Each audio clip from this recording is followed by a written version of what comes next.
Hi, and welcome to another interview of a former student of the course 31761, Renewables in Electricity Markets. I have the pleasure to be with Alex here, and we'll be discussing some of the course contents, learnings, and how he's using that today in his job.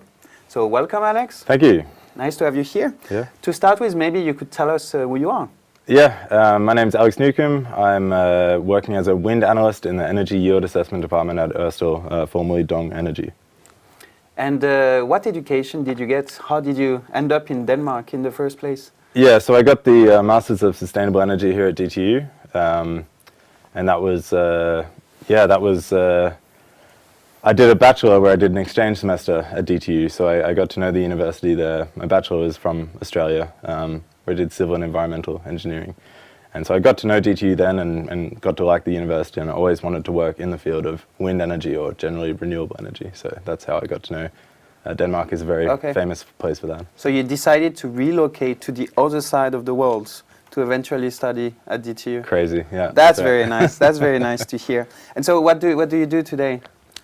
So I work kind of two different areas, one with just general energy yield assessment, which is combined with wind resource assessment, so looking at measurements and modeled wind data. And Ørsted works only with offshore wind farms, although they have recently got into onshore through acquisition. But yeah, so primarily energy yield assessment of offshore wind farms, both long and short-term analyses. I mean, obviously the lifetime is a long life, 25 or 35 years.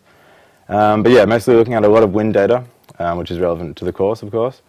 And yeah, in addition to that, I've also been working with a dual Doppler radar system, which is an R&D project at Ørsted called Beacon, which has been also a lot of wind data. Which I've heard it's the first time in the world that a wind farm is associated to a weather radar for operational purposes eventually. Yeah, it's the first time the system's been deployed offshore. There is a radar in Texas that NREL has that's a very similar radar onshore. Yeah.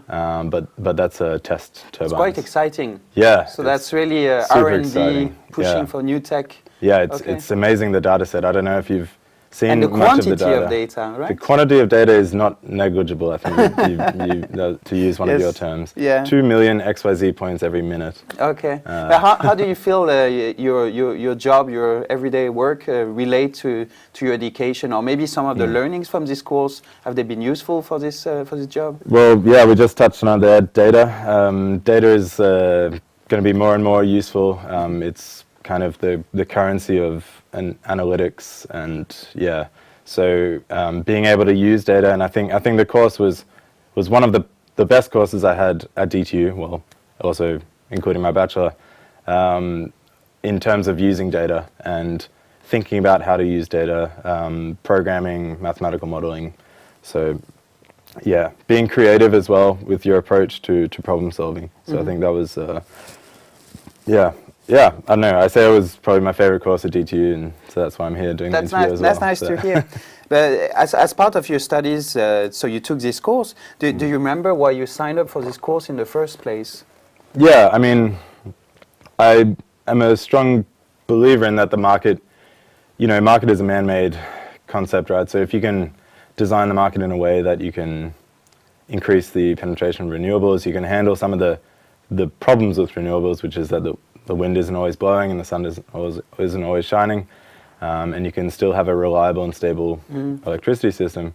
Yeah, I think there's a lot of potential. I was very curious to learn more about the market. Okay, so your motivation was actually to really understand this framework, this market framework with the renewables in there, and how we could make it evolve to actually support this energy transition. That's what you're saying. Yeah, definitely. Yeah, how we can make the market do what we want it to do, or serve the purposes to do it. Obviously, it's always going to be an economical way, but to serve a greater purpose, to be more renewables. We discussed with some of the other interviewees this point about regulation, about the way you shape the market for a purpose. So I totally see your point.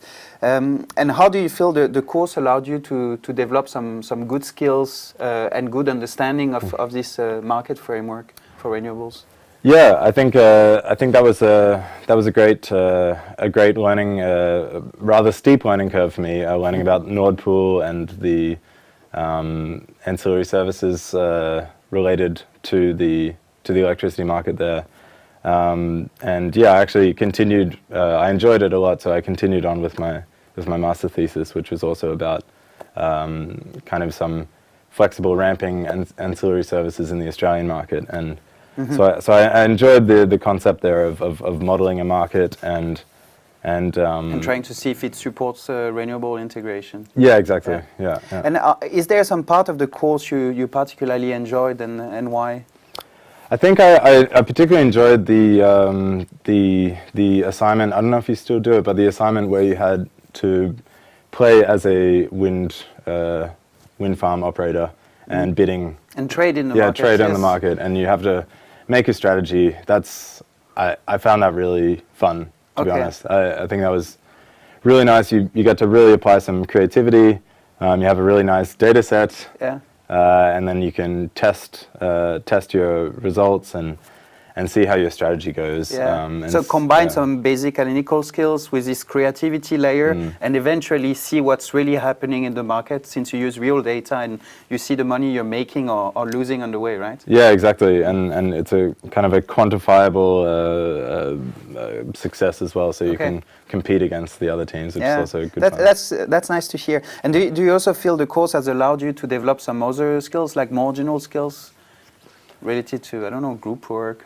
Yeah, definitely. I mean, group work is very important, especially with programming. That's probably, I mean, every kind of course had group work, but group work with a lot of programming where you have to kind of share the work. Yeah, keep the most recent version of the code, and everybody has to understand the code, and so and inputs and outputs, having like an understanding of how the code works together. So that's very important, and also in my everyday life at work now. Okay. So yeah. Nice. And finally, would you have a specific advice to students who are taking the course, maybe who want to continue with a master thesis or start a career like you in that field? Yeah, I think advice. It's hard to give advice just generally to everybody, but I think, I think it's a great field to be in. It's an exciting time right now. There are lots of things happening, right? It's a very exciting time for renewables. It's a very exciting time for data analytics. So, yeah, I mean, it's at the crossroads of those two exciting fields. Offshore wind, where I'm working now, is really taking off worldwide. So that's also a very, very exciting field to be in. So, yeah, I don't know what advice, just have fun and get into it and go for it. Get stuck in, yeah. Okay, thank you very much, Alex, for sharing some nice ideas and thoughts on the course. So thank you.